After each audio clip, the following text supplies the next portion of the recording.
What's going on, everyone? Ronan here, and welcome back to the channel. We got a lot to cover in today's What If, but before we get into that, we're going to have to do the usual things like shouting out the Patreon. So, Gray Leo, thank you very much for the support. And also, got to talk about the analytics. Take a look at this stuff right here. You guys already know that engagement is very important, and it's what YouTube favors. So please, drop a like, drop a comment, and don't forget to subscribe. Fuel your algorithm in any way that you possibly can. But with all that being said, let's get into what if Brock took the gym challenge, part 3. I hope you enjoy.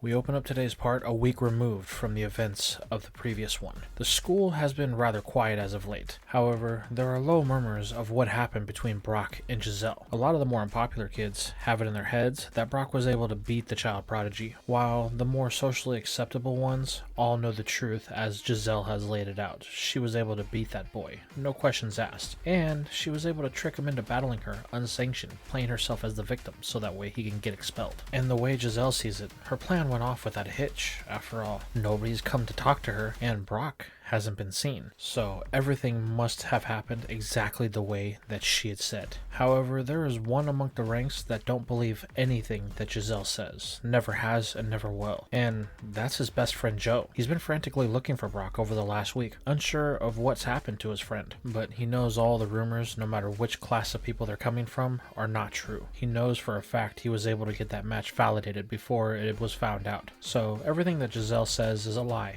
But unfortunately, the young boy is going to have to move fast, as this is the final week of school and exams are going to start in the next few days. And Joe knows that Brock is a lot of things, including lazy sometimes, but he knows that the boy wouldn't miss this, especially how hard they've been training and studying for it over the last couple of months. So while Joe was at first trying to give Brock his space, he's now beginning to scour the school, looking for him in any place that he can think of. Any of Brock's old hangouts or hideouts where he would avoid any type of work. He knows that the boy has to be somewhere on campus. And while Joe's search drags on, you can slowly hear the murmurs of people calling him pathetic and other things that aren't too nice to say, especially when you consider the fact that him and Brock were the only two friends that each other had. Even Giselle takes pity on him, taking the time out of her day to address Joe, telling him to give up his futile efforts. Brock's gone. He was expelled, so he should just forget about the boy and move on. He's much more above Brock anyway. So stop slumming it with the son of the Kanto's weakest gym leader and come hang out with people that are more of his class. However, Joe simply ignores Giselle, walking off, leaving the girl a bit upset that he dare even not pay her any mind. After all, she was the one who graced him and gave him the time of the day. Who does this boy think he is? However, as the search continues, Joe slowly begins to think that Giselle may have been right. What if Brock really was expelled? Maybe he didn't get the ticket validated in time. However, there's no cause for concern as of yet, as the first exam is in the morning, and Joe is confident that even if Brock misses the study session they had planned tonight, he will definitely be there for the first exams tomorrow. So he makes the uneasy decision to head back to the dorm so that way he can begin studying. And Joe begins to burn the midnight oil in hopes that Brock would actually show up and to catch up on all of the things that he has missed in the search for his friend. However, the boy has stretched himself so thin that he is overly exhausted from everything that has been going on, and he can barely keep his eyes open, falling asleep just after midnight with his head resting on the platform of his desk.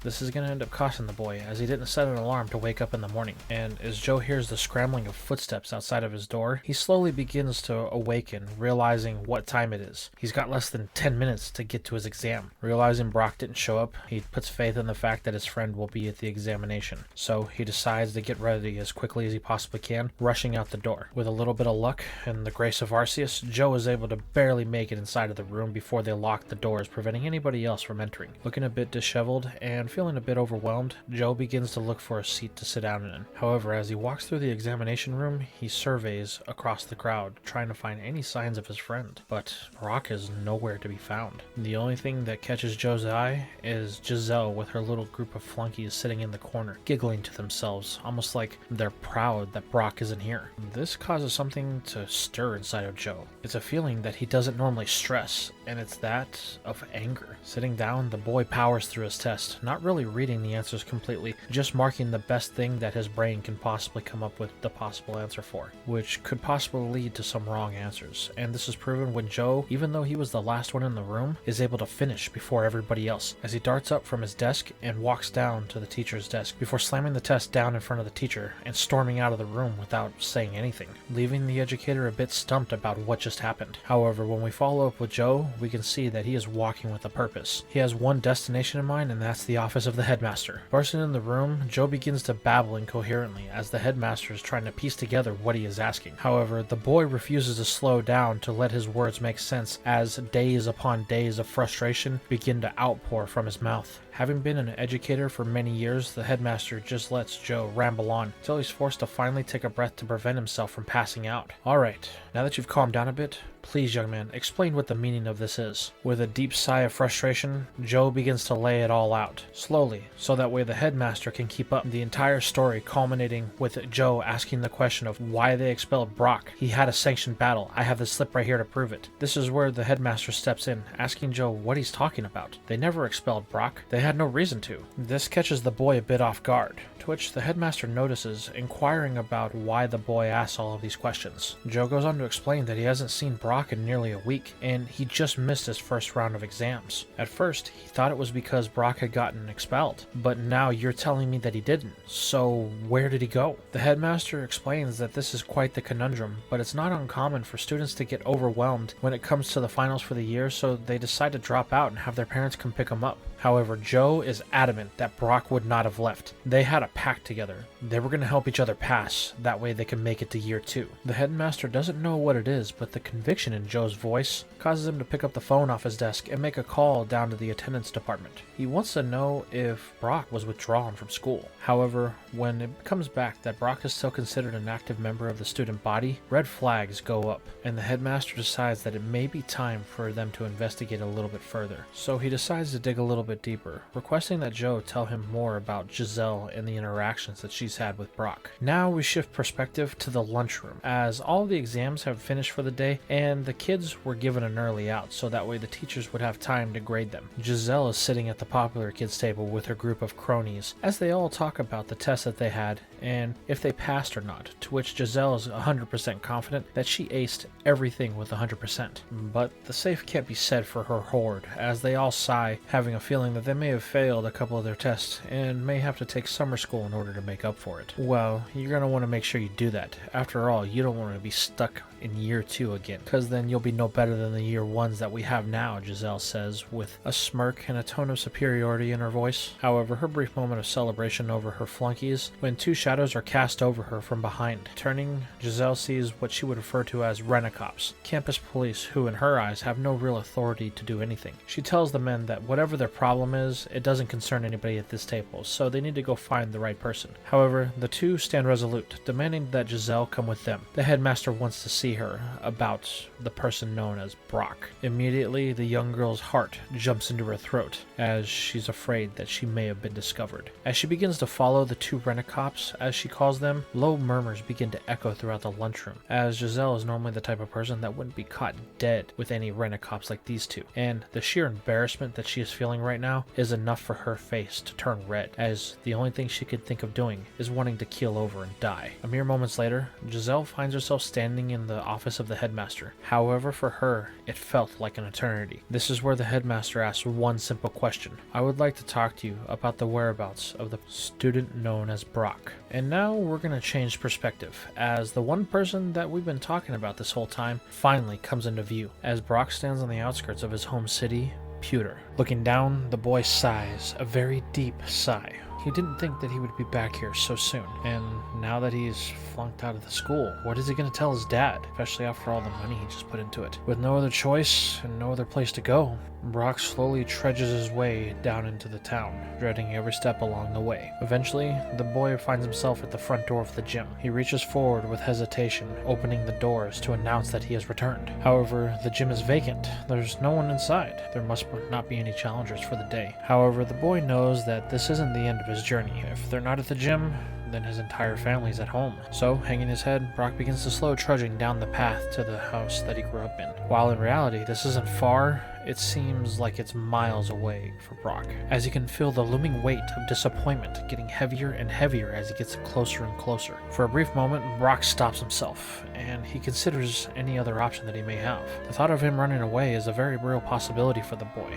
After all, nobody knows that he's gone missing yet, aside from a few people at the school, so he could just disappear and start anew. Maybe go out on his own journey. However, who's he kidding? He's a 10-year-old kid with a single Pokemon and no actual Pokédex. He's supposed to be in school right now. The year hasn't even ended, and finals are going on as we speak. If he goes home now, then his dad's gonna know what's up. Who's he kidding? There's no way he's getting away with this. However, then a thought crosses the boy's mind. There's still a card he has yet to play, and he could take full advantage of it. After all, him and his father aren't on the best of terms as of yet, so he could still blame him for everything and just play it off like the reason he's home is his dad's fault. Everyone at school kept making fun of him for being the son of the weakest gym leader. Yeah, that's what he'll go with. Now feeling confident in his decision, Brock holds his head high as he walks triumphantly towards the front door of his house. Walking inside, he proudly announces that he is home, to which all of his brothers and sisters greet him with hugs, asking how he's been, and they weren't expecting him home so soon. However, before Brock answers any questions, he wants to know where their father is, so that way he can talk to him, to which Forrest, the semi-oldest of the siblings, direct where Flint is currently at. Having a noticeable confidence about him, Brock power walks to the kitchen, getting ready to lay down the law to his father. However, he's stopped dead in his tracks when he sees something that he wasn't quite expecting. Flint is cooking up a full-course meal for him and his siblings, and before Brock can even utter a word, he's greeted with a smile from his dad as he asks him what he's doing home. He's so proud to see him. How was his first year at school? All of this positive reinforcement Brock wasn't expecting, and it causes the boy to stumble over his words, in which he quickly finds that the whole excuse he had come up with has evaded his repertoire, as he's unable to get out any words. The only thing he can say is, "Oh, fine. Yeah, we did great. I became #1 in the school," which would be Brock's truth if it hadn't been for that girl Giselle, he tells himself. However, Brock's inner monologue is interrupted when Flint erupts with elation at the news that the boy just gave him. "I knew you'd do great," he says, "just like your mother.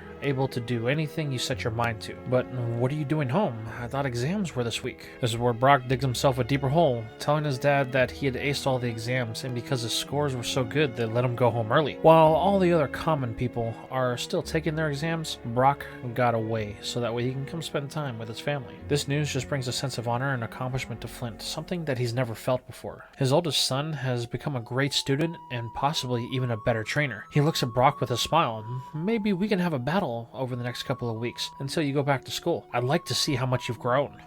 Yeah, right, battle, Brock says, nervous now that the realization of how big the hole he has dug is beginning to set in. This is where Flint tells Brock to sit down. Dinner's almost ready. He's making his favorite, donuts. However, Brock tells his dad that he's not really hungry. He had a long trip back, so he's going to want to get some rest, so that way he can be up bright and early and ready to take on some of the responsibilities around here like he did before. Look at that, 1 year away already, and my boy has become responsible. I couldn't be prouder, Flint says. "You got it, kid. Go ahead, hit the hay. I'll have a meal ready for you whenever you want to eat." Having dodged a bullet, Brock now heads up to his room, trying to avoid any other interactions with any of his family members for the time being, so that way he can try and figure out his next course of action. However, when he lays down in the bed, a very serious realization settles in. His stomach is growling, and he really could have used some of his dad's donuts, especially if they're jelly-filled, because those are his favorite. However, there's something else that's weighing down on the boy, a crushing feeling that he can't quite place his finger on. For whatever reason, he feels bad for lying to his dad. But this is where Brock just shakes his head. Flint. He's not my dad. He's Flint. I can't call him my dad in person or even in my thoughts. What am I doing? And this is basically the pattern for the rest of the night. As the household winds down and everybody goes to bed, Brock lays awake staring at the ceiling of his room, unsure of what he's going to do next and unable to really get any sleep for himself, as his mind refuses to let the boy rest. Over the next few days, Brock does what he can to avoid his brothers and sisters, and most of all his dad, with any conversation coming up about his school being quick and straight to the point with very vivid yes or no answers. The less he has to talk, the better. So for the most part, he just sticks to doing some chores around the house and out with the farm animals, telling his brothers and sisters they can go play. He'll handle all the chores, so that way they can have a little bit of a normal life. Just don't tell Flint. That way they won't get in trouble, and he won't get in trouble for them slacking off on the responsibilities that their dad had assigned them. However, after about a week, Flint's gotten pretty good at the chores, and he's got it down to an exact science, to where it doesn't take him more than a couple of hours to finish everything. So the boy ends up growing bored, and after lunch one day, he decides to go check out the gym, as he actually hasn't seen the entire inside since he's been gone. Hopefully his dad didn't remodel it while he was gone. However, much to the boy's surprise, the gym still favors majority of the water type Pokemon, as the battlefield does have some bits of land on it, so that way his dad's rock type Pokemon could battle. It's mostly still the style that his mom left it in. However, as Brock stands on the rafters above the gym, this isn't all he takes in, as he's caught his father in the middle of a gym battle. Flint and Rhydon are demonstrating their expert teamwork as they're besting one of the local trainers, who come to the gym from time to time to see if they can actually earn a badge. It's in this moment that Brock sees something from his father, he means Flint, that he hasn't really seen before, and that's the old man's enjoyment of battle. No matter how tough or weak the opponent, Flint just enjoys the purity of it, and it's evident on his face as the battle comes to a conclusion, with Flint telling the boy to keep training. Eventually he'll be able to beat him in Rhydon. Later on, after all of the siblings have gone to bed, Brock finds himself sitting in the kitchen with his father as he's wrapping up some last minute dishes and putting away the food that was left over from dinner. This is where Brock breaks the silence for the first time in almost a week between the two. "Hey, Dad, can I ask you a question?" "Oh, you're finally ready to talk? Well, I'm glad. Go ahead, ask away." "Well, first off, how come you haven't tried to talk to me at all this week? Are you mad at me or something?" "No, not at all. I just knew that you coming home would be a big change as you've been away for so long. So I wanted to give you your space. Make sure that way you can get reacclimated before we actually had any conversation. So I take it by you wanting to talk, you're feeling comfortable enough to talk to me one-on-one." "Right," Brock thinks to himself. "Well, I actually had a question. I was watching your gym battle today, and I noticed that you went really easy on that trainer. However, you were still really enjoying the battle. Why is that?" This is where Flint stops for a second to think about the answer that he wants to give his son, as it includes a subject that may upset Brock. "Listen, over the last year, I've kind of developed a system with your siblings on what I can talk to them about and what I won't talk to them about. But with you, it's different. When you left, you were a completely different person, so I'm not really sure what you would be comfortable talking about. So I have to ask, are you okay with talking about any subject?" Brock takes a moment to think about this before nodding his head that he is. Flint then begins by saying, "Your mother. Battling reminds me of your mother. She was happiest when she was battling, and it's what brought me and her together. So every time I get a chance to battle, no matter how tough the battle is or how minute the battle is, it allows me for that brief moment to be with her, even if it's just in spirit." "Is that the only reason?" Brock inquires. "Well, no. Before your mother had passed, I just enjoyed battling all around. You see, when you were born, me and your mom tried the whole stay-at-home parent things, and we opened the gym as a source of income so that way we could support you. And then we had your other siblings, and then another, and another. But then it got to the point to where the family had grown so big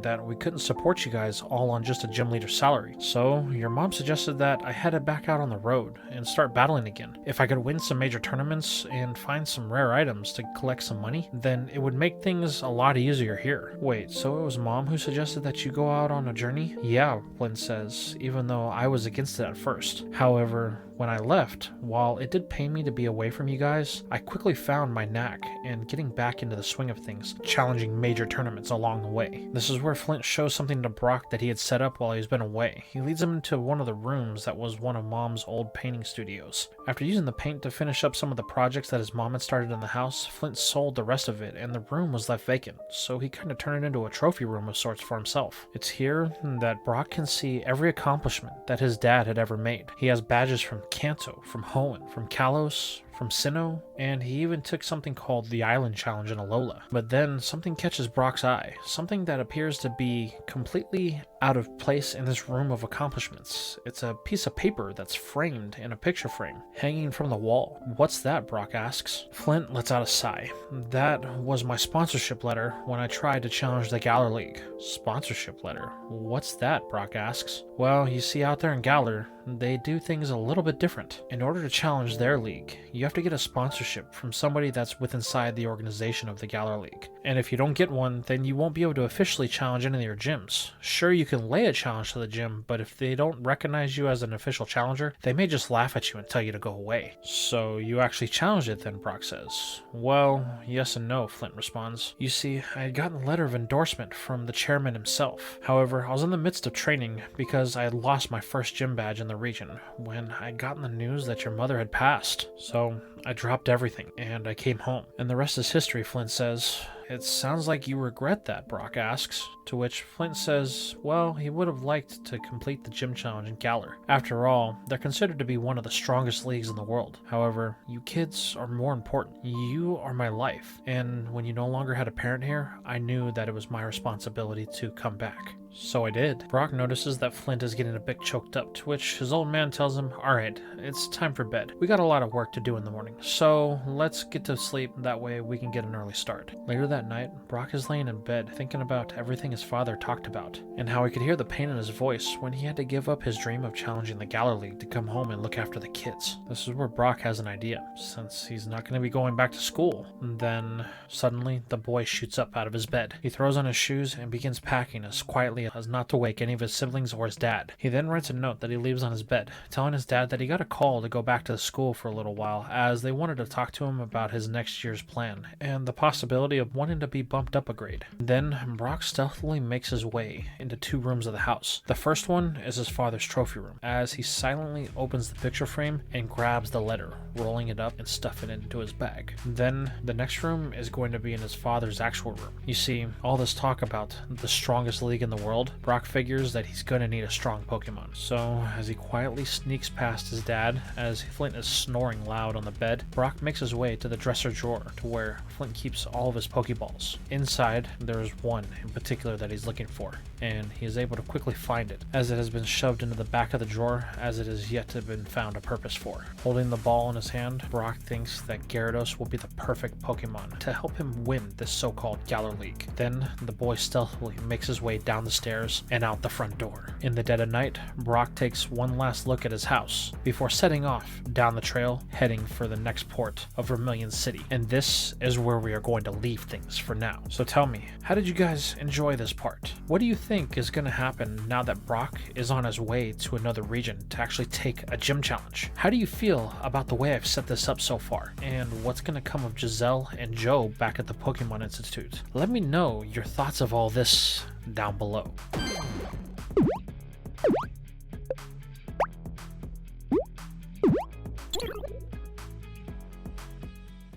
And that's all we had for today's video. I really appreciate you guys stopping by to watch all the way to the end, and I just wanted to say thank you for that. If you guys really enjoy my content, consider following me on some of my other platforms like Discord, where you can get to know other people who are interested in what ifs, or on Twitter, where I post sometimes behind the scenes updates. Or if you want to help the channel grow a little bit extra, why don't you consider donating like the people right here have, as whatever you could offer could help us get to a larger audience by helping us get new videos done, or some of the projects that we've been working. Custom art is getting kind of expensive, so we want to make sure that we have the funds to do that. But with all that being said, I really hope you guys enjoyed everything, and I will see you in the next video.